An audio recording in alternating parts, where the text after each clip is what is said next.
Alright, this is the Hindle exhaust for the 2013 Kawasaki ZX6R.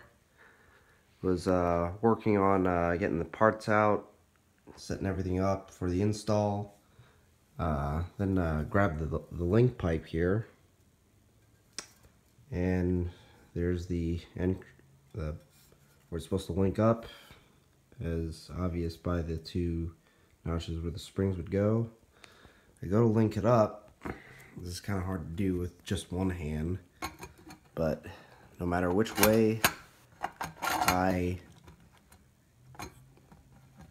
kind of input it, there's no real way of getting it in. And looking closely, you can see the shape here of that link pipe. And then if I take this exhaust can, you can see ever so slightly, maybe better in the light, ever so slightly there's a deformity between the 1 and 2 o'clock position on the back end. So that's what I foresee might be going on.